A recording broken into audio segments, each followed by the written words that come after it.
अब शुभ दोपहर, good afternoon. हाँ, फिर शाम में संध्या पहर जब हो जाएगी तब ठीक है। तो हम लोग कक्षा की शुरुआत करना चाहेंगे। हम लोग बायोलॉजी की कक्षा में हैं और बायोलॉजी की कक्षा में हम लोग आज बिल्कुल सिस्टमेटिकली आपकी रणनीति शुरुआती दिन में ही बता दी गई है कि क्या क्या पढ़ना है, किस किस चैप्टर पे आपको फोकस करने हैं। इसी कड़ी में हम लोग साइटोलॉजी की आज अंतिम कक्षा के क्रम में है और मैंने बताया भी है कि बायोलॉजी में साइटोलॉजी, बायोलॉजी में न्यूट्रिशंस, डिजीज और दो सिस्टम, डाइजेस्टिव और सर्कुलेटरी। हालांकि कई सिस्टम पढ़ाऊंगा लेकिन दो सिस्टम सबसे महत्वपूर्ण है। और फिर कुछ प्लांट्स के जो फिजियोलॉजी के पार्ट्स होते हैं, मोर्फोलॉजी पार्ट्स होते हैं, उसको याद रखना है। इसी कड़ी में हम लोग पहले खंड को ही देख रहे थे। क्योंकि शुरुआती कक्षा थी तो बड़े आराम से सेल क्या है, सेल की संरचना कैसी होती है, सेल के अंग क्या है। और फिर इस क्रम में पिछले दिन परसों हम लोगों ने सेल डिवीजन को देखा था। 3 प्रकार की कोशिका के विभाजन की प्रक्रिया, ये माइटोसिस, माइटोसिस और मियोसिस, और तीनों का अपना अपना जो इंपॉर्टेंस और तीनों किस में पाया जाता है उसके विषय में आपको बताई। उसके स्टेजेस बताएं जो कभी कभार परीक्षा में पूछा जाता है कि क्रॉसिंग ओवर किस में होता है, सबसे लंबी अवस्था कौन सी है, सबसे छोटी अवस्था कौन सी है, क्या इंपॉर्टेंस है, इन सब के विषय में थोड़ा सा ध्यान रखना चाहिए। इसी क्रम में हमारी आज की कक्षा टिश्यू से संबंधित है। शुरुआती दिन में ही मैंने बताया कि कोशिका जो हमारे शरीर की, मानव शरीर की स्ट्रक्चरल और फंक्शनल यूनिट है, संरचनात्मक और क्रियात्मक इकाई है, सबसे छोटी इकाई भी है। कोशिका के समूह को टिश्यू कहते हैं, उत्तक कहते हैं। टिश्यू से हमारा अंग बनता है, अंग से तंत्र बनता है और तंत्र से हमारा पूरा शरीर। यही आपकी पूरी संरचना है जिसको ध्यान में करके रखना है। हम लोग आज टिश्यू का अध्ययन करेंगे और टिश्यू का अध्ययन हिस्टोलॉजी, जो कार्ल मेयर ने इसके विषय में बताया। हिस्टोलॉजी क्या है? हिस्टोलॉजी में हम लोग एनिमल टिश्यू को भी देखेंगे और प्लांट टिश्यू को भी देखेंगे। प्लांट टिश्यू में हमारा सबसे इंपॉर्टेंट यदि परीक्षा के दृष्टि से कहिए तो जाइलम और फ्लोएम है, लेकिन हम मेरिस्मेटिक टिश्यू भी देखेंगे, परमानेंट टिश्यू भी देखेंगे, उसके डिविजन्स को भी देखेंगे और इसी कड़ी में हम जाइलम फ्लोएम को भी देखना चाहेंगे। यही हमारा पूरा संरचना है। फिर हम लोग एनिमल टिश्यू की कड़ी में एपिथेलियल टिश्यू देखेंगे, कनेक्टिव टिश्यू। 2 टिश्यू सबसे महत्वपूर्ण है। जैसे स्किन हमारा, वो एपिथेलियल टिश्यू का उदाहरण है, लेकिन ब्लड, लिगामेंट, टेंडन, ये सब हमारा, ये सब कनेक्टिव टिश्यू का उदाहरण है, जिसकी जानकारी आज मैं आपके समक्ष देने आ रहा हूं।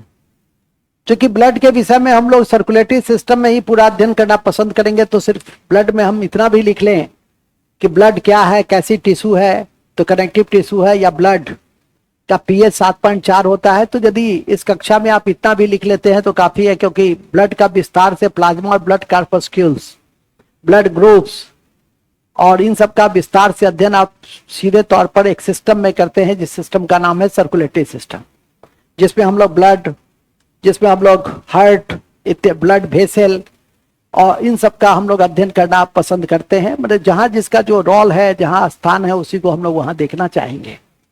इसी कड़ी में हम लोग देखेंगे प्लांट, इसीलिए आपका इसका टॉपिक भी है पादप उत्तक एवं जंतु उत्तक। ये पादप उत्तक, जंतु उत्तक की कड़ी में ये तो एक पीपीटी है जो र य के बीच के अंतर को स्पष्ट कर देता है। क्योंकि कभी कभी ऐसा होता है कि हिंदी लिखने के कड़ी में हमारा र य प सब एक ही टाइप का लगता है, तो आप लोग क्या लिख दीजिएगा, अनर्थ। अच्छा है, यदि कोई आप लोग को समस्या हो तो हमें जरूर बताइए, जिससे कि हम उसमें सुधार कर सकें। हालांकि यह कठिन प्रक्रिया होती है और कठिन प्रक्रिया इसीलिए कि इसको पीपीटी तैयार करना स्वाभाविक तौर पे काफी वक्त लगता है उसमें, लेकिन फिर भी ठीक है, क्योंकि ये तो किताबी भाषा होती है और क्लास आपकी ओरिजिनल भाषा, जो मौलिक भाषा है, जिसमें आपको तेजी से समझ में आते हैं, उस रूप में बताई जाती है। आप किताब से एसिड बेस सॉल्ट पढ़िएगा जिंदगी में नहीं समझ में आएगा। हाँ, 2-4 तथ्य आपको याद हो जाएगा, लेकिन यदि आप क्लास कर लिए और 1-2 बार यदि घर पे पढ़ लिए तो जितने भी क्वेश्चंस आपके हैं आपके स्तर के, तो उसको बनाने में कहीं कोई कठिनाई आपको नहीं आएगी। हम लोग टिश्यू को देखेंगे सबसे, तो लिखेंगे हमारा टॉपिक है टिश्यू। टिश्यू, टिश्यू हिंदी में कहते हैं उत्तक, हिंदी में कहते हैं उत्तक, हिंदी में कहते हैं उत्तक। यह कोशिका के समूह है, पहले परिचय लिख लो थोड़ा सा। यह कोशिका के समूह है, कोशिका के समूह है जिसके अध्ययन को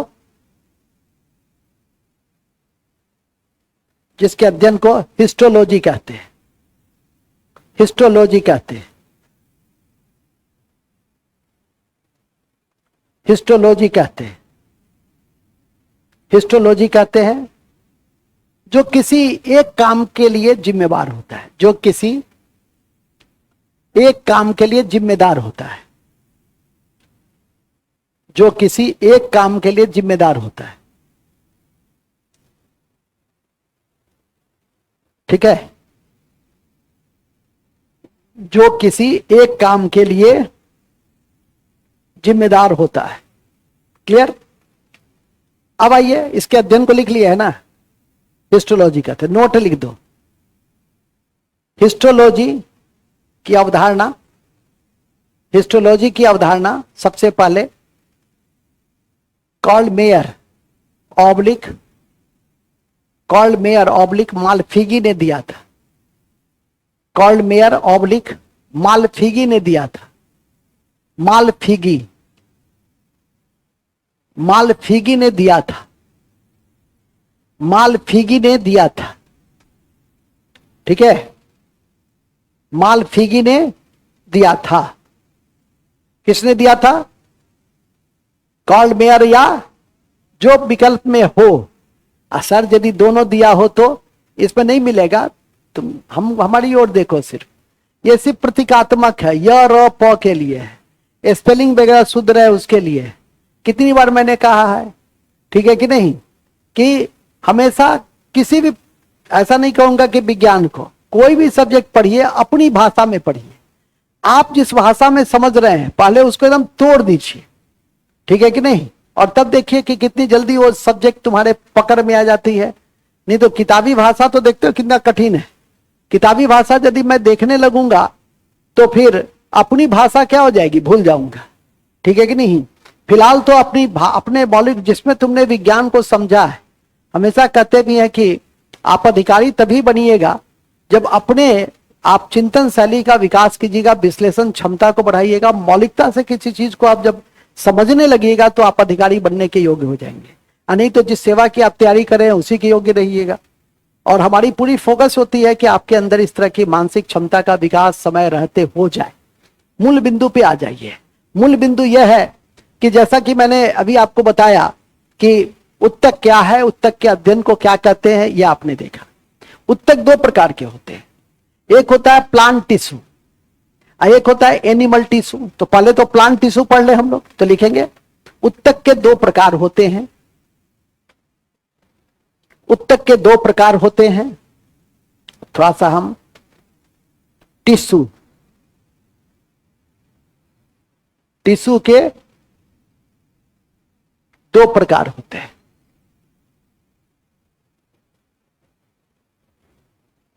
टिश्यू के 2 प्रकार होते हैं। एक होता है प्लांट टिश्यू, इस चार्ट में ही आप सब समझ जाइएगा। एक होता है प्लांट टिश्यू और दूसरा होता है एनिमल टिश्यू।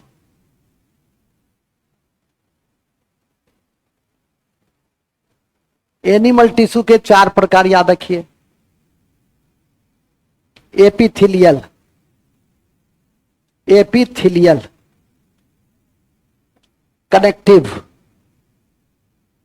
कनेक्टिव टिश्यू और मस्कुलर टिश्यू। जैसा मुंह बंद रखिएगा तो हमको अच्छा लगेगा, जब कहे मुंह खोलने के लिए तभी खोलिए। नर्वस टिश्यू, जब मुंह कहे खोलने के लिए तभी खोलिएगा, अभी मत खोलो। ठीक है। अब इस प्लांट टिश्यू के दो भाग, ठीक है। पहले ये लिख लो, एक चार्ट में ही कॉपी पूरा दे दो, पन्ना, ठीक है। तो हमेशा तुम्हारे पास वो कहते हैं ना माइंड मैप, तो माइंड मैप रहेगा कि टिश्यू, तुरंत तुम्हारा हॉलिस्टिक अप्रोच में आ जाएगा tissue, study of tissue histology according to Karl Meyer और मालफिगी। What is tissue? तो ग्रुप ऑफ सेल को क्या कहते हैं हम? ग्रुप ऑफ सेल टिश्यू के रूप में जानते हैं। अब इसी क्रम में दो भाग है, एक है मेरिस्मेटिक टिश्यू, मेरिस्मेटिक, और ये सब हिंदी में नहीं लिखो, ये सब अंग्रेजी में ही सीखो। और दूसरा है permanent, permanent tissue, meristematic tissue और परमानेंट टिश्यू, ठीक है। Permanent tissue, okay. अब इस परमानेंट टिश्यू के भी दो भाग हैं। पहला है सिंपल टिश्यू, सिंपल टिश्यू, और दूसरा है कॉम्प्लेक्स टिश्यू, कॉम्प्लेक्स टिश्यू। और मेरिस्मेटिक टिश्यू के भी तीन भाग हैं। मेरिस्मेटिक टिश्यू के भी तीन भाग हैं। पहले इस तरह से खाका बना लो। पहले मेरिस्मेटिक टिश्यू के तीन भाग। पहला भाग, पहला लिखेंगे, मेरिस्मेटिक टिश्यू के पहला भाग है apical tissue, apical tissue, apical tissue. कौन सा टिश्यू? Apical tissue. जैसे अभी देखे होंगे, ठीक है।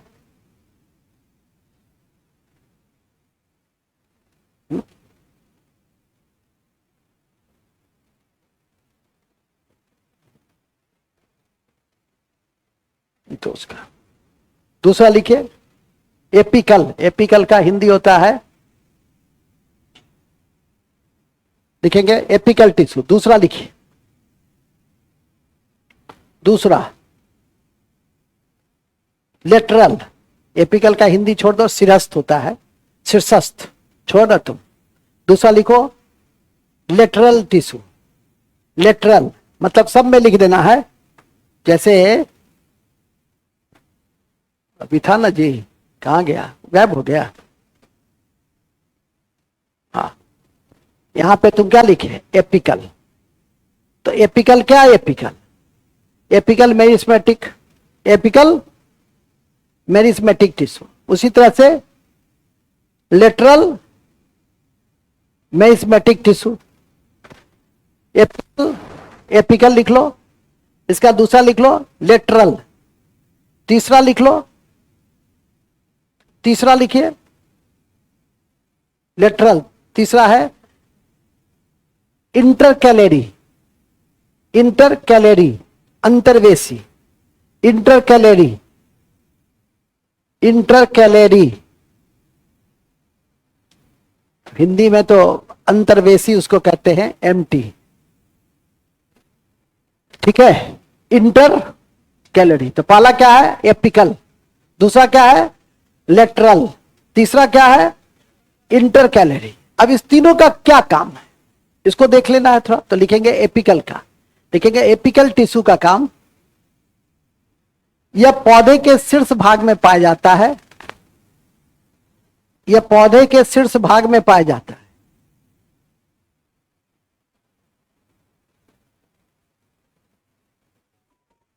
यह पौधे के शीर्ष भाग में पाया जाता है।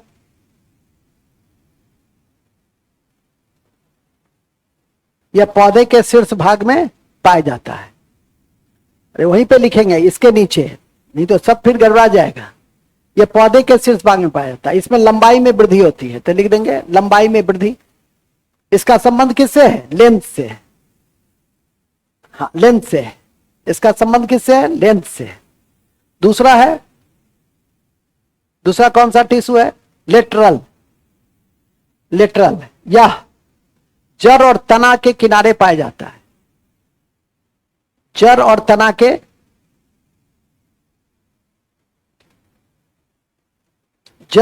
के किनारे पाया जाता है। यह जड़ और तना के किनारे पाया जाता है। पौधे के मोटाई में, पौधे के तने के मोटाई में इसकी भूमिका होती है। पौधे के तने के मोटाई में इसकी भूमिका होती है। मोटाई में इसकी भूमिका होती है। किसकी? ठीक है। अब तीसरा है, कौन सा तीसरा था? तो एपिकल का भूमिका कहां है? लंबाई में। एपिकल की भूमिका किसमें? लंबाई में। इसकी भूमिका कहां है? मोटाई में। और इसकी भूमिका है, शाखा जो होता है ना, ब्रांच, पौधे में ब्रांच होता है ना जी, ये सब क्या है? इसका ब्रांच है। तो पौधे में जो ब्रांच की लंबाई है वो इसको डिटरमाइन करता है। तो लिखेंगे शाखा, पौधे की शाखा में, शाखा की लंबाई, शाखा की लंबाई का, लंबाई में वृद्धि करता है। एक एक लाइन लिख दो ना, एक एक लाइन, तो एकदम क्लियर रहेगा। ठीक है, ओके। अब आ जाओ, सिंपल टिश्यू और कॉम्प्लेक्स टिश्यू। ये तो हो गया ना क्लियर? मैथमेटिक क्लियर हुआ ना? मैथमेटिक के कितने भाग? मैथमेटिक के कितने भाग? कौन कौन से? एपिकल, एपिकल क्या करता है? लंबाई। एपिकल, लेटरल, मोटाई, और इंटर कैलरी, यह शाखा की लंबाई का निर्धारण करता है। खत्म। अब आ जाइए सिंपल टिश्यू, मतलब परमानेंट टिश्यू। अब परमानेंट टिश्यू में है दो भाग, सिंपल और, तो सिंपल के तीन भाग, दो नहीं तीन भाग। पैरेनकाइमा, हाँ इस सब का हिंदी नहीं रटो, बहुत जटिल जटिल टाइप का है। ठीक है, पैरेनकाइमा, कॉलेनकाइमा, कॉलेनकाइमा, और याद भी हो जाएगा, अंग्रेजी बहुत कठिन नहीं है। एस्क्लेरेनकाइमा, एस्क्लेरेनकाइमा, पैरेन, कॉलेन, एस्केलेन, काइमा तो तीनों में है। तो लिख लो सिंपल टिश्यू के तीन भाग, पैरेन, कॉलेन, एस्केलेन। नहीं होता अंग्रेजी में तो हिंदी में ही लिख लो, लेकिन लिख लो जरूर। लिखोगे इंग्लिश, लेकिन रटना यही है, पैरेन काइमा, कॉलेन काइमा। तो सिंपल टिश्यू क्या पूछेगा कि निम्नलिखित में से सिंपल टिश्यू के उदाहरण नहीं है?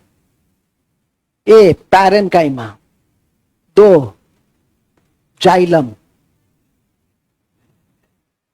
सी कॉलेनकाइमा, डी एस्केलेनकाइमा। तो बता ही दिए ऊपर में का जाइलम। जाइलम किसका उदाहरण है?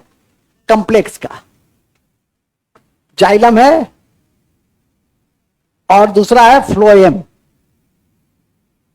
अब आपका पूरा एक पन्ना में आ गया ना, और सब में एक एक लाइन है, क्या काम करता है वो केवल लिख लेना है। पैरेन क्या काम करता है, कॉलेन क्या काम करता है, आपके एस्केलेन क्या काम करता है, जाइलम क्या करता है। जाइलम सबसे इंपॉर्टेंट, अभी मैंने बताया था कि जाइलम क्या काम करता है। जाइलम जल, वो पौधे को जल पहुंचाता है। फ्लोएम भोजन, फ्लोएम भोजन, और जाइलम जल। Xylem, phloem, phloem, phloem, xylem.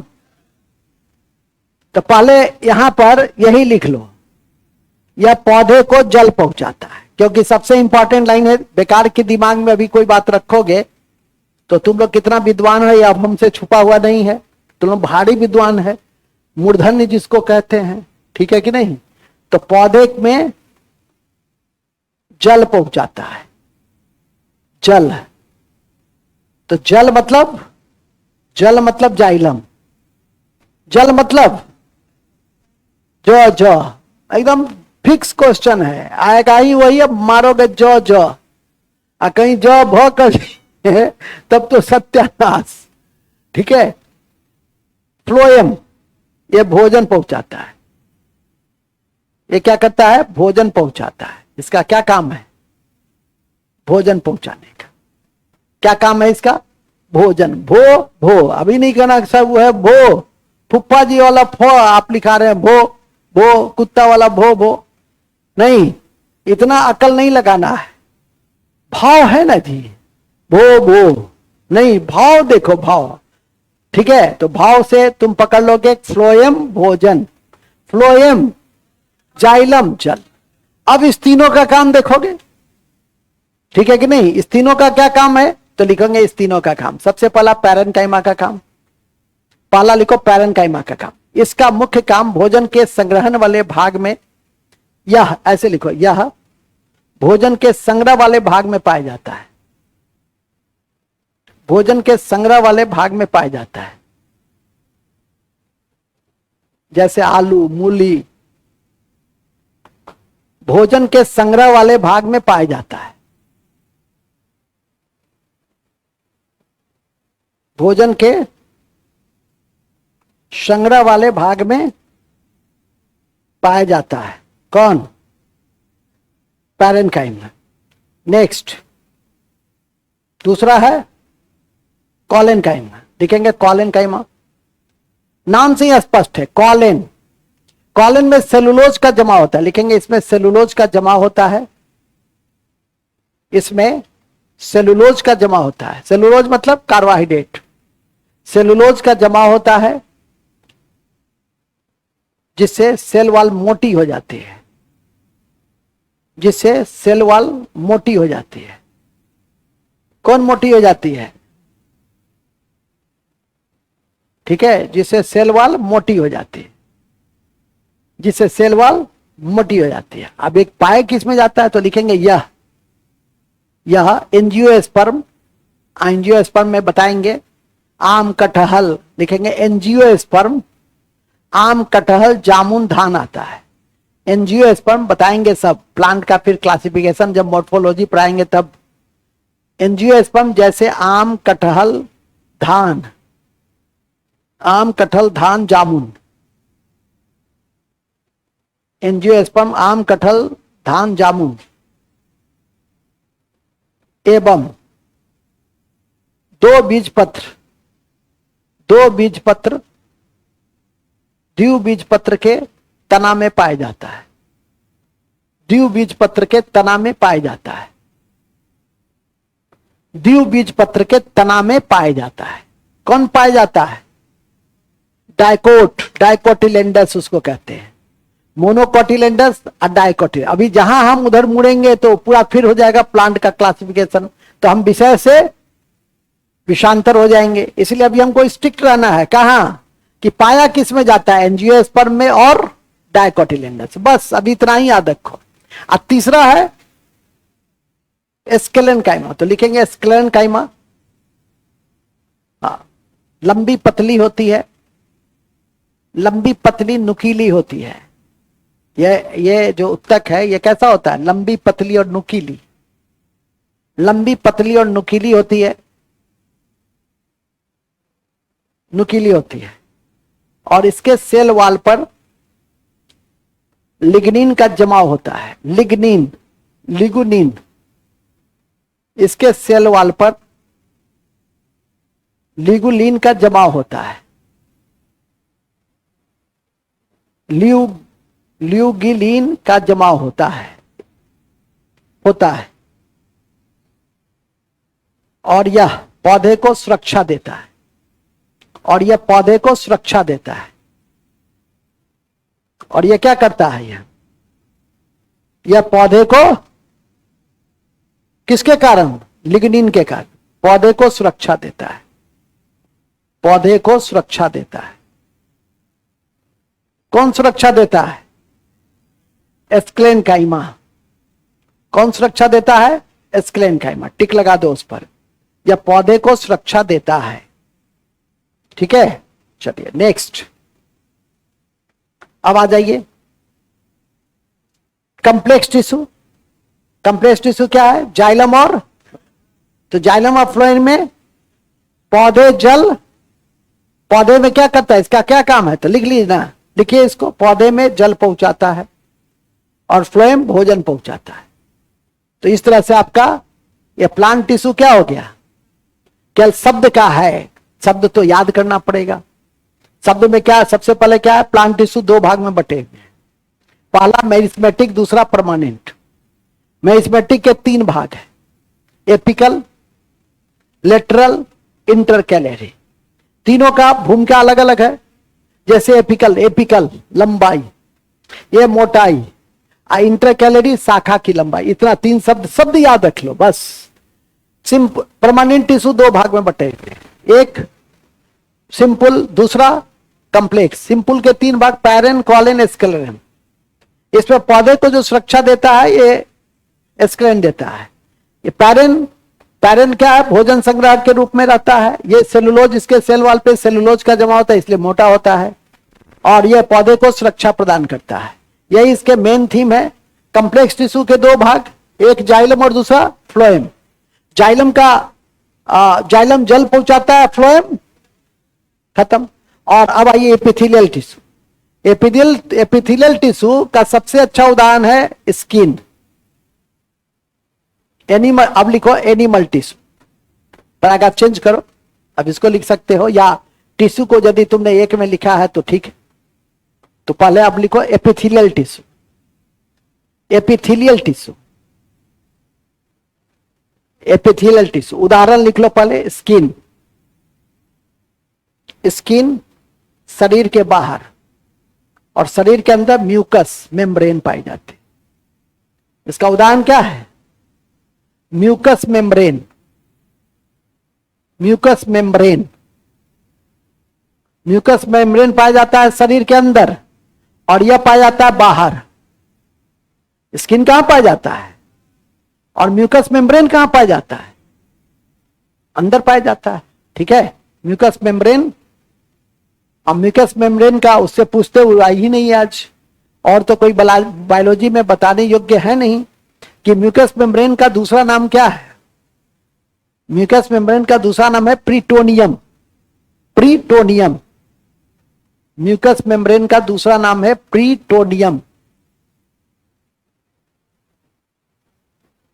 प्रीटोनियम, mucus membrane का दूसरा नाम क्या है, वहां पे लिख सकते हो तो लिख लो। ठीक है, ओके। अब आ जाओ, अब एपिथेलियल टिश्यू में लिखेंगे। स्किन लिख लिए उदाहरण। अब लिखो स्किन के अध्ययन को, स्किन के अध्ययन को डर्मेटोलॉजी कहते हैं। स्किन के अध्ययन को डर्मेटोलॉजी कहते हैं। डर्मेटोलॉजी कहते हैं। डर्मेटोलॉजी, DERMATOLOGY, डर्मेटोलॉजी कहते हैं। क्लियर। और यह शरीर का सबसे बड़ा अंग है। कौन, स्किन। देखते हो यहां से शुरू होता है नख तक, सिर से लेकर नख तक आपका क्या पाया गया है, स्किन है। और याद रखिएगा कि स्किन को कहते हैं jack of all trade, master of none. Allrounder, जो काम क्रिकेट में ऑलराउंडर का होता है कि बैटिंग भी थोड़ा कर लिया, 25-30 रन बना दिया, फील्डिंग में 25-30 रन बचा दिया, आप विकेट भी 2-3 ले लिया, ऑलराउंडर उसको कहते हैं। ठीक है कि ना, बड़ी भूमिका है। T20 में तो इसकी सबसे भूमिका है। देखते हो अभी T20 का मैच हो रहा था, 7-7, 8-8 ऑलराउंडर खेलता था। पहले एक ऑलराउंडर खेलता था और वो था कपिल देव। ठीक है कि नहीं, हर टीम में एक बेहतरीन ऑलराउंडर था। इंग्लैंड में यान बॉथम, इंडिया में कपिल देव, न्यूजीलैंड में रिचर्ड हेडली, पाकिस्तान में इमरान खान, ये सब बेहतरीन ऑलराउंडर में गिनती होती थी। फिलहाल अभी उस ऑलराउंडर में नहीं है, हम लोग हैं jack of all trade, master of none. तो लिख देंगे, ऐसे लिखो। क्या, कैसे लिखें, स्किन को jack of all trade, master of none कहते हैं। स्किन को jack of all trade, master of none कहते हैं। मास्टर ऑफ नन कहते हैं। ठीक है, मास्टर ऑफ नन कहते हैं।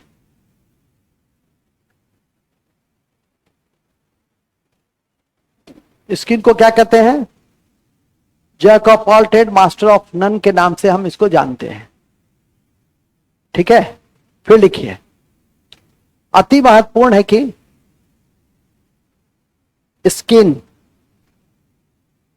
स्किन में अघुलनशील प्रोटीन, स्किन में अघुलनशील प्रोटीन, स्किन में अघुलनशील प्रोटीन क्या, कौन सा प्रोटीन होता है, क्या है, वेरी गुड, केरेटिन पाई जाती है। केरेटिन पाई जाती है, केरेटिन पाई जाती है, केरेटिन पाई जाती है। कौन सा पाया जाता है, केरेटिन पाया जाता है। हेलो, हाँ हाँ हाँ, सब ठीक है ना, ठीक ठीक है। कौन सा प्रोटीन पाई जाती है, केरेटिन पाई जाती है, ठीक है, उसको अंडरलाइन कर लो, केरेटिन पाई जाती है। इसी के कारण त्वचा क्या होती है, मृत्यु होती है, लिखेंगे केरेटिन पाई जाती है और ये इसी कारण से मृत्यु होती है, त्वचा मृत्यु होती है, त्वचा मृत होती है और जलरोधी वायुरोधी होती है। डेढ़ नहीं रहता तो तुम्हारे अंदर पानी घुस जाता, हवा घुस जाता, लेकिन घुसता है इसमें, इतना स्नान करते हैं और खुले शरीर से जब वायु का आच्छादन करते हैं तो आपके अंदर वायु और जल घुसता है, नहीं घुसता है। किस लिए नहीं घुसता है, क्योंकि मृत है। किसकी उपस्थिति के कारण, कौन सा प्रोटीन की उपस्थिति के कारण, केरेटिन के कारण। लिखेंगे यह जल रोधी और वायु रोधी है। मतलब रोधी मतलब क्या होता है, रोकता है, जल रोधी और वायु रोधी है, रोधी है, ठीक है, जल रोधी और अब लिखिए, त्वचा में, त्वचा से उत्पन्न, ऐसे लिखो, त्वचा से उत्पन्न केरेटिन संरचनाएं कई होती है। त्वचा से उत्पन्न केरेटिन संरचनाएं कई होती है, कई होती है। जैसे जैसे बाल, हेयर, नख, नाखून, नाखून, पंक्षी, पंक्षी तुम्हारे पास नहीं है, वो पक्षी के पास रहता है, पंख, उसको क्या कहते हैं, पंख, पक्षी नहीं है, पंख, पंख, हाँ पंख, खूर, वो भी तुम्हारे पास नहीं है, गाय के पास होता है, खूर, खूर, खूर नहीं देखा है पैर के नीचे, गजब हाल है, तुम लोग ऐसे लगता है जैसे जिंदगी में कोई शब्द पहली बार सुन रहा है। खूर, नख, ठीक है, सिंग, वो भी तुम्हारे पास नहीं है, गलती से, सिंग, सिंग, हाँ तो तुम्हारे पास है, लगता तो नहीं है, ठीक है, सिंग, सल्क, छिलका, मछली के ऊपर जो रहता है, सिल्क, फर, फर, फर, फर, हाँ फर हो गया। ये सब किसका उत्पन्न संरचनाएं हैं, इसको अंडरलाइन करो, अंडरलाइन कीजिए। अब लिखिए, भूलेंगे नहीं कि त्वचा के रंग का निर्धारण, भूलेंगे नहीं कि त्वचा के रंग, मैं क्यों गोरा, तुम क्यों काला, राधा क्यों गोरी, श्याम क्यों काला, वगैरह वगैरह वगैरह, ठीक है। वो तो क्या कुछ आप कहना चाह रहे हैं इसे, क्या अच्छा, कितना अच्छा लड़का है, जाओ वहां चले जाओ। तब इतना करो मित्र की मदद हमेशा, तन से, मन से और नोट से। वो नोट से नहीं, इस नोट से। धन से कभी मत, अच्छे मित्र की मदद नहीं करना, अच्छे मित्र को कभी रूम पार्टनर मत बनाना। एकदम ज्ञान की बातें बता दे रहे हैं बाबू, नहीं तो पहला दूसरा दिन तो खूब रहेगा, ए भाई यहाँ बैसू ना, हम सब कह दे, आ तीसरा दिन से अंठिया के सोए रहिएगा, फिर चौथा दिन से संघर्ष शुरू हो जाएगा, ठीक है कि नहीं। इसलिए ये सब बात को समझ लेना। आगे लिखो, कहां थे हम लोग, करो मित्र की मदद, वहां थे, अच्छा हाँ। त्वचा के रंग का निर्धारण मेलेनिन नामक, मेलेनिन, मेलेनिन, मेलेनिन, मेलेनिन, ये भी प्रोटीन है। मेलेनिन नामक प्रोटीन पिगमेंट करता है, ये दोनों प्रोटीन है। यह भी पूछ सकता है कैसा नेचर है इसका, तो प्रोटीनस नेचर है। कैसा नेचर है इसका? प्रोटीनस नेचर है। कैरेटीन मेलेनिन, तो हमारा रंग और तुम्हारा रंग, तुम क्यों काला मैं क्यों गोरा, इसका निर्धारण कौन करता है? ठीक है, ये बनी मन हमको देख के हंस रहा था मुकेश आप कब से गोरा हो गए सर? हमारा जो रंग है ना वो भारतीय कलर है, तुम लोग का जो रंग है ना वो ब्रिटिश कलर है। मूल में आ जाओ, बड़ा खुश हो गया ब्रिटिश कलर के नाम पे। ठीक है, अब सब लोग अपने देख रहा है कि सर मेरे भी तो बता दीजिए ना मेरा कैसा कलर है सर। ठीक है, कि तुम लोग का कलर नेपाली कलर है और कुछ हद तो हो। आगे लिखो, इसकी अनुपस्थिति के कारण, लिखेंगे इसकी अनुपस्थिति के कारण, इसकी अनुपस्थिति के कारण एल्बिनिज्म नामक बीमारी होती है। एल्बिनिज्म, एल्बिनिज्म के नामक एक बीमारी होती है। एल्बिनिज्म नामक बीमारी होती है, एकदम याद रखना है। ठीक है, जो रंग बदलने में माहिर होता है। एक और भी इंपॉर्टेंट है कि रेप्टाइल वर्ग का जो जंतु होता है वो उसमें छिप जाने की, परिवेश में छिप जाने की क्षमता होती है। जिस कलर का जहां पर रहेगा उस तरह का वो अपने जो शरीर की संरचना उसको बनाता है। उस प्रक्रिया को एक दिन लिखाए भी थे, केमोफ्लेज कहते हैं उसको। क्या कहते हैं? केमोफ्लेज। जब कोई बूस्टर फैक्ट में लिखा है तो उसको ध्यान रखो, वो कहां पर काम देगा वो कोई नहीं जानता है। त्वचा का हमारा जो उपयोग है वो सबसे बड़ा उपयोग क्या है कि हमारे बाहरी वातावरण से हमको सुरक्षा देता है, सबसे बड़ा यही है। इसके अलावा ये हमारा संवेदना को प्रकट करता है, ये हमारा नर्वस इंडिकेटर्स के रूप में है। इस तरह से ये हमारा बॉडी टेम्परेचर को कंट्रोल करने वाला भी ऑर्गन है। तो इस तरह से इन चीजों को आपको ध्यान में करके रखना है। जंतु का त्वचा और मनुष्य का त्वचा में अंतर सबसे बड़ा होता है कि मनुष्य का जो त्वचा होता है उसका डर्मिस वो बहुत पतला होता है। हम लोग का जो डर्मिस है ऊपरी भाग वो क्या है? बहुत पतला है। लेकिन जंतु का जो डर्मिस है वो बहुत मोटा होता है। इसलिए बहुत तरह के जो पदार्थ बनते हैं, चमड़े के जो पदार्थ बनते हैं वो मनुष्य का त्वचा का नहीं बनता है, वो जंतु के त्वचा का ही बनता है। क्यों? क्योंकि उसका डर्मिस का भाग क्या है? आपका जूता उता जो बनता है या बहुत तरह का ऐसा पदार्थ बनता है, तो वो किसका बना होता है? वो जंतु का ही बना होता है। तो लिख देंगे नोट में, मनुष्य का त्वचा का डर्मिस पतला,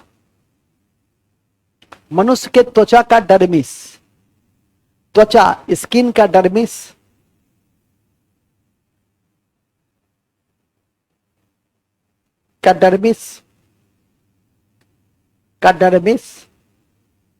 अत्यंत पतला, अत्यंत पतला और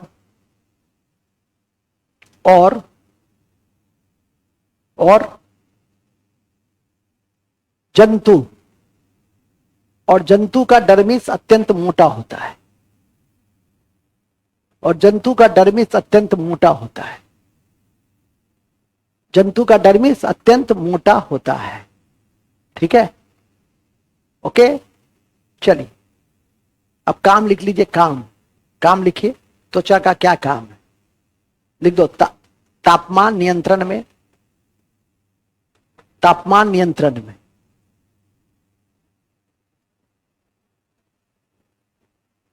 सुरक्षा में, सुरक्षा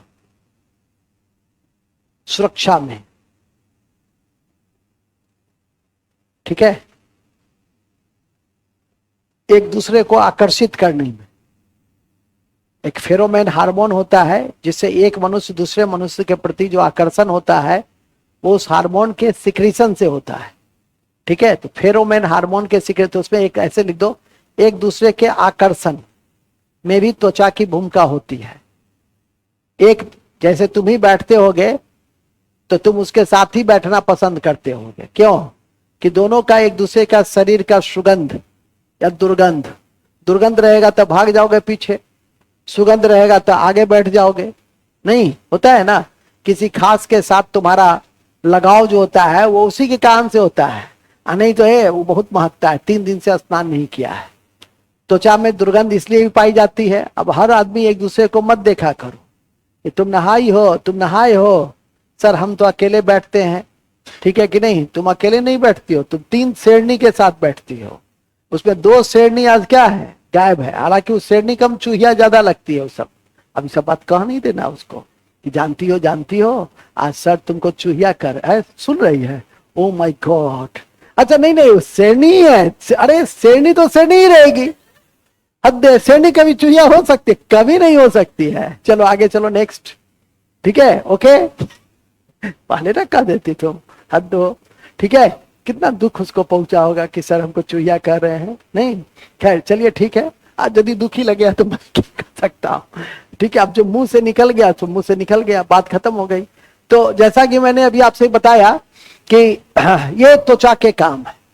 और त्वचा के अध्ययन को क्या कहते हैं? डर्मेटोलॉजी। तो देखो त्वचा के विषय में कितनी बात जान ली है, ठीक है कि नहीं? अब आइए एपिथेलियल टिश्यू, मेरा तो गायब हो गया वो, ठीक है कि नहीं? कोई बात नहीं है, कोई बात नहीं। एपिथेलियल टिश्यू का अर्थ है कनेक्टिव टिश्यू, तो लिख देंगे connective tissue. Connective tissue, connective tissue. Connective tissue का क्या मतलब है? 2 या 2 से अधिक उत्तक का मिलना। तो लिखेंगे 2 या 2 से अधिक उत्तक के जुड़ने से, 2 या 2 से अधिक उत्तक के जुड़ने से इसका निर्माण होता है। जैसे ब्लड, जैसे ब्लड, एकदम वर्टिकल लिखना, वर्टिकल। इसका एग्जाम्पल अभी तुम आज याद करके रख लोगे तो मेरे ऊपर तुम्हारा बहुत एहसान होगा। नहीं सर, मैं आप पे एहसान नहीं कर सकता हूं सर। मुझ पर सबसे बड़ा एहसान यह होगा कि तुम मुझ पे कोई एहसान मत करो। आगे लिखो, डायलॉग है ये सब, आगे लिखो ना। क्या क्या लिखे? हाँ, ब्लड। दूसरा लिखे lymph, lymph, lymph, LYMPH। Hindi में लिखो लसिका, लसिका। बोन, हड्डी, सब स्केलेटन सिस्टम में पढ़ाएंगे। Bone, tendon, tendon, tendon, ligament, tendon, ligament, tendon, ligament, cartilage, cartilage. नरम हड्डी को क्या कहते हैं? Cartilage, cartilage. Adipose tissue, adipose tissue, adipose tissue, adipose tissue. और चौथा है, मतलब 5वां है areolar tissue, areolar, AREO, areolar, areolar, areolar, areolar tissue. Areolar tissue में तब ये कैसा टिश्यू का उदाहरण है? ये कैसा टिश्यू का उदाहरण है? एक कनेक्टिव टिश्यू का उदाहरण है। कैसा टिश्यू का उदाहरण है? ठीक है, ब्लड, लिगामेंट, कार्टिलेज, ठीक है, लिम्फ, टेंडन, ये सब areolar tissue. Adipose tissue, cartilage. Cartilage कहां होता है? जो सॉफ्ट बोन है, नाक में होता है, कान में होता है, ओठ में होता है, ठीक है। ये सब क्या है? ये सब कार्टिलेज का बना होता है। बच्चा में कार्टिलेज बहुत ज्यादा होता है, इसलिए बच्चा ऊपर से यदि नीचे गिर भी जाता है तो उसको ज्यादा कुछ नहीं होता है। लेकिन तुम गिर जाओगे तो 2-4 हड्डी जो है इधर से उधर हो जाएगा, डिस्प्लेसमेंट ऑफ बोन, ठीक है कि नहीं? तो ध्यान रखना, कहने का अर्थ साफ है कि अभी जो एग्जाम्पल मैंने बताया वो किसका उदाहरण है? वो है कनेक्टिव। जैसे पहला, दूसरा, तीसरा, चौथा, 5वां, 6ठा, 7वां। पहला, दूसरा, तीसरा, चौथा, 5वां, 6ठा, 7वां, 8वां। चलो पूछेगा निम्नलिखित में से कनेक्टिव टिश्यू का उदाहरण कौन नहीं है? Blood, lymph, skin, cartilage. अभी ना, आज ना, अगले दिन सब कहां से कहां चला जाएगा क्या? तो ध्यान रखिएगा, ठीक है। तो ये हुआ कनेक्टिव टिश्यू। इसमें कुछ का एक्सप्लेनेशन नहीं करूंगा, क्यों? क्योंकि हर का स्थान फिक्स है। जैसे आप ब्लड पढ़िएगा तो ब्लड पढ़ लीजिएगा, लिम्फ पढ़िएगा, उसमें स्केलेटन सिस्टम पढ़िएगा तो टेंडन लिगामेंट पढ़िएगा, ठीक है। लेकिन ऐसे भी उस समय हमको बताना होता है, क्यों हम दो जगह बताएं, एक ही जगह हम स्केलेटन सिस्टम में टेंडन, लिगामेंट, बोन, कार्टिलेज सबको एक एक करके हम बताएंगे। इसके बाद आता है कनेक्टिव टिश्यू, खत्म। तीसरा क्या है टिश्यू जी? तो लिखेंगे muscular tissue. Muscular tissue muscles में पाया जाता है। मस्कुलर टिश्यू मसल्स में पाया जाता है। मस्कुलर टिश्यू मसल्स में पाया जाता है। और नर्वस टिश्यू पाया जाता है ब्रेन में। और नर्वस टिश्यू ब्रेन में पाया जाता है। नर्वस टिश्यू ब्रेन में पाया जाता है। हो गया, खत्म। तो इन्हीं शब्दों के साथ हमारा बायोलॉजी का एक और महत्वपूर्ण चैप्टर समाप्त हो गया। ठीक है कि नहीं? कितना आसान था सर? आसान नहीं लग रहा है सर? बहुत सारा ऐसा शब्द है जिसको 5 बार पढ़ना पड़ेगा। बिल्कुल, हालांकि बहुत आसान है। एक बार माइंड मैप बना लोगे, एक पन्ना में सब टिश्यू को कर लो। यदि एपिथेलियल टिश्यू है तो स्किन कर लो, कनेक्टिव टिश्यू है तो blood, lymph, cartilage, tendon, ligament, areolar tissue, adipose tissue सब लिख लो उस पर। मस्कुलर तो बहुत आसान है, मसल्स में पाया जाता है, उसको मस्कुलर टिश्यू कहते हैं। और नर्वस टिश्यू जो नर्व सिस्टम में जो हमारा ब्रेन है मेन, उसमें पाया जाता है, उसको हम लोग क्या कहते हैं? नर्वस टिश्यू की इकाई क्या है? न्यूरॉन्स है। किडनी की इकाई क्या है? नेफ्रॉन्स है। तो इसको ध्यान में करके रखिए। इन्हीं शब्दों के साथ हमारा टिश्यू क्या हो गया। लेकिन कोई भी चैप्टर जब समाप्त होता है तो हम लोग क्या पढ़ते हैं? हम लोग बूस्टर फैक्ट पढ़ते हैं। तो लिखेंगे बूस्टर फैक्ट। ये तो वह मेन कोर्स का इंजेक्शन। अब दूसरा इंजेक्शन भी है बूस्टर फैक्ट, बूस्टर इंजेक्शन। ये आफ्टर कोरोना हमने इस शब्द को दिया। पहले देते थे संभावित प्रश्न, शुरू में देते थे मुझे भी याद रखना, ठीक है। हाँ, इसके बाद बीच में लाए अन्य बातें, फिर संभावित प्रश्न, वायरल फैक्ट। ठीक है, ये है। अब नाम चेंज कर देते हैं इसका, ठीक है, वायरल फैक्ट कर देंगे, ठीक है। हाँ, अब अगले महीना से इसका नाम change, after Durga Puja booster fact converted into viral fact. तो लिखो वायरल नहीं, बूस्टर। अभी बूस्टर लिखो। पहला अति महत्वपूर्ण है कि एरियोलर टिश्यू को पैकिंग टिश्यू कहते हैं। एरियोलर टिश्यू को पैकिंग टिश्यू कहते हैं। पैकिंग उत्तक कहते हैं। पैकिंग उत्तक कहते हैं। पैकिंग नहीं समझते हैं? सामान पैकिंग, कहीं जाना होता है तो क्या करते हैं? पैकिंग करते हैं। किसका? सामान का। फिर लिखे यह टिश्यू त्वचा को मांसपेशी से जोड़ता है। त्वचा को मांसपेशी से जोड़ता है एवं जल और लवण को संग्रह करता है। एवं जल और लवण को संग्रह करता है। जल और लवण को संग्रह करता है। जल और लवण को संग्रह करता है। जल और लवण को। दूसरा, नेक्स्ट अति महत्वपूर्ण है कि ठंडे प्रदेशों वाले जंतु में जैसे टुंड्रा प्रदेश है, ठंडे प्रदेशों वाले जंतु में एडिपोज टिश्यू पाए जाते हैं। एडिपोज, अभी लिखे थे ना एडिपोज, बसा संयोजी उत्तक। एडिपोज टिश्यू पाए जाते हैं। एडिपोज टिश्यू पाए जाते हैं, ठीक है। एडिपोज टिश्यू पाए जाते हैं। याद रहे, यह टिश्यू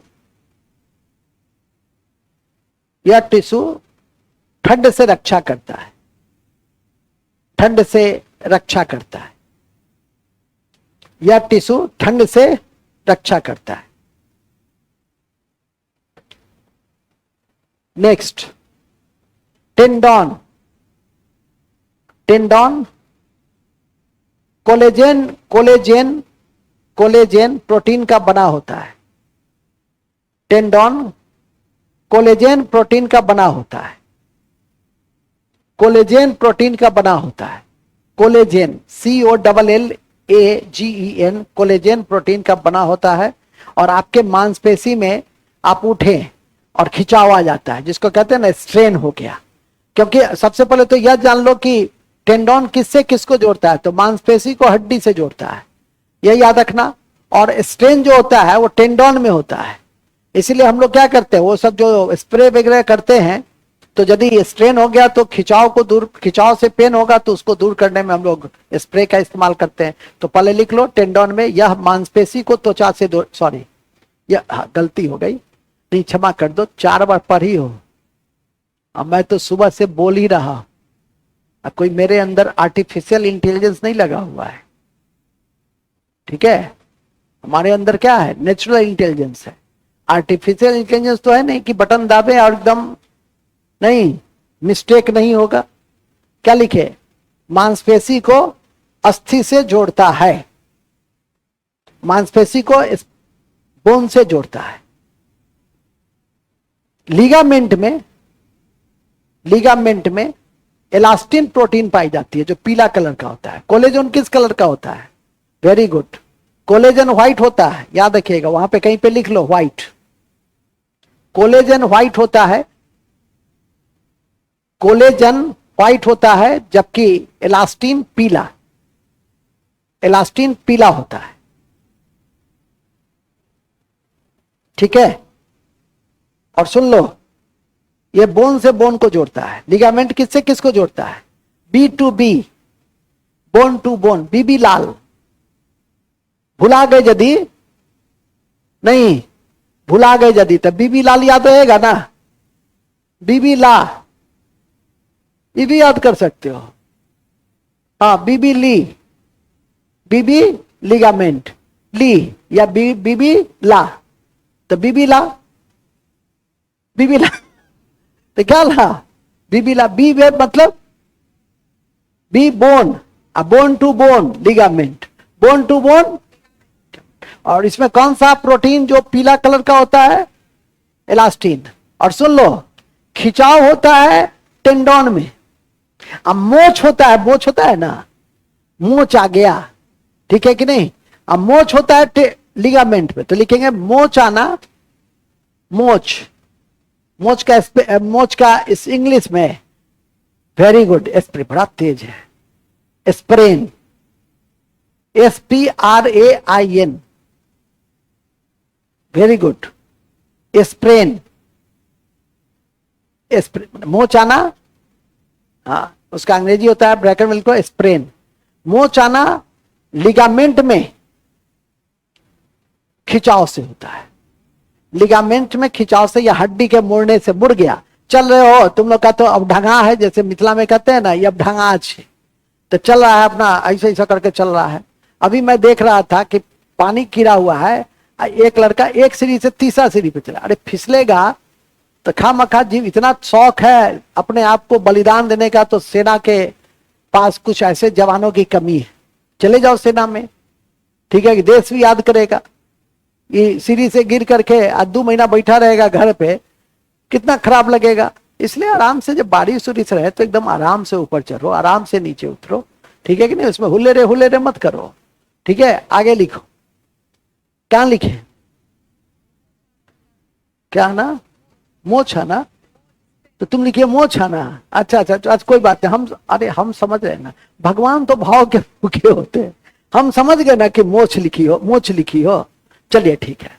तो मोच आना, हड्डी का मुड़ना, कौन किसका मुड़ जाता है, लिगामेंट में। आगे लिखिए नेक्स्ट, अन्य बातों में ही है, ध्यान रखें कि जंतु में ग्लाइकोजेन रिजर्व फूड के रूप में रहता है, जंतु में ग्लाइकोजेन ग्लाइकोजेन। रिजर्व फूड नहीं समझते हैं तुम लोग भी, अपने पास रखी होगी काजू बिस्किट। देखे इतना बढ़िया नारियल का बिस्किट खिलाया कि आज मिजाज मेरा दुरुस्त हो गया। ठीक है, क्या लिखे?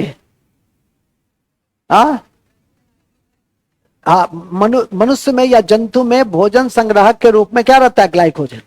पौधे में स्टार्च, पौधे में स्टार्च, और फंजाई में, और फंजाई, फिर से सुन लो, फंजाई FUNGI, पीछे वाला लड़का ऐसा नहीं लिख लेना भौजाई।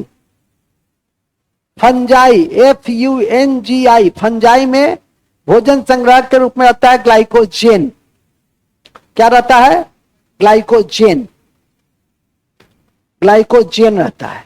चले नेक्स्ट, हड्डी में जो छिद्र होता है पीला रंग का, उसको अस्थि मज्जा कहते हैं। हड्डी में देखो ना, हड्डी में जो पीला रंग का छिद्र होता है, या सीधे लिख दो छिद्र होता है,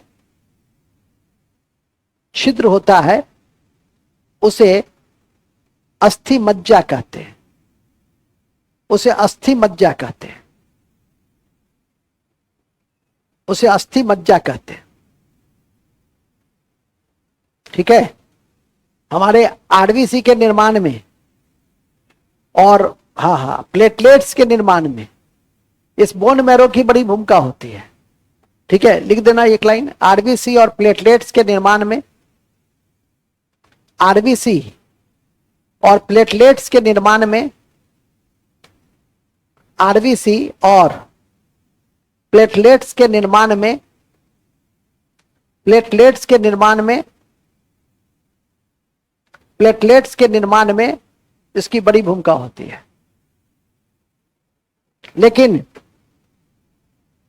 लेकिन याद रखिए कि गर्भाशय में जो बच्चा रहता है उसमें जो आरबीसी बनता है वो अस्थि मज्जा में नहीं बनता है। वो कहां बनता है? वो बनता है लीवर में। वो कहां बनता है? तो लिखे, ध्यान रखेंगे कि गर्भाशय के बच्चों में, गर्भाशय के बच्चों में ध्यान रखेंगे कि गर्भाशय के बच्चों में, गर्भाशय के बच्चों में, गर्भाशय के बच्चों में आरबीसी का निर्माण लीवर में होता है। आरबीसी का निर्माण लीवर में होता है।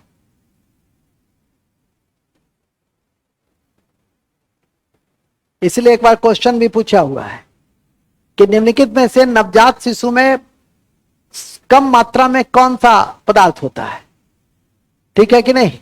तो कौन सा पदार्थ? मोड़ मरे। ठीक है, वो यदि दे देगा अस्थि मज्जा आपके विकल्प में तो क्या मारिएगा? कम मात्रा में क्या रहेगा? गर्भाशय में बिल्कुल नहीं। गर्भाशय में आरबीसी का निर्माण किस में होता है? अस्थि मज्जा में, लीवर में होता है, जो सबसे बड़ा ग्रंथि है, जो सबसे बड़ा ग्रंथि है, उसको याद रखिएगा। तो ये भी आपकी परीक्षा की दृष्टि से महत्वपूर्ण है। कार्टिलेज में एक प्रोटीन पाई जाती है, कार्टिलेज है सॉफ्ट बोन, और कार्टिलेज में एक प्रोटीन पाई जाती है जिसका नाम है कॉन्ड्रीन। तो ये भी लिखिए, ध्यान रखें कि कार्टिलेज में कॉन्ड्रीन नामक, कॉन्ड्रीन नामक, कार्टिलेज में कॉन्ड्रीन नामक, कॉन्ड्रीन नामक, कॉन्ड्रीन नामक प्रोटीन पाई जाती है। कॉन्ड्रीन नामक प्रोटीन पाई जाती है। कॉन्ड्रीन नामक प्रोटीन पाई जाती है। और आज के अंत में है आहार नली, आहार नली और ब्लड वेसल। आहार नली और ब्लड वेसल अनैच्छिक, अनैच्छिक पेशी उत्तक का उदाहरण है। अनैच्छिक मस्कुलर टिश्यू का उदाहरण है। अनैच्छिक मस्कुलर टिश्यू का, अनैच्छिक मतलब होता है इनवॉलंटरली, अनैच्छिक या अरेखित, उसको अनस्ट्रिप्ट कहते हैं। अनैच्छिक मांसपेशी के उदाहरण है, जबकि हाथ पांव की मांसपेशी, जबकि हाथ पांव की मांसपेशी ऐच्छिक, ऐच्छिक, हाथ पांव की मांसपेशी ऐच्छिक, ऐच्छिक, ऐच्छिक मांसपेशी के उदाहरण हैं। एक चलता फिरता एवरीडे साइंस है कि रेप्टाइल में जो सेक्स होता है वो किसके कारण होता है? वो होता है पर्यावरणीय ताप के द्वारा वो नियंत्रित होता है। तो लिख देंगे रेप्टाइल एकमात्र ऐसा जंतु है जिसमें सेक्स का डिटर्मिनेशन, लिंग निर्धारण, जिसमें लिंग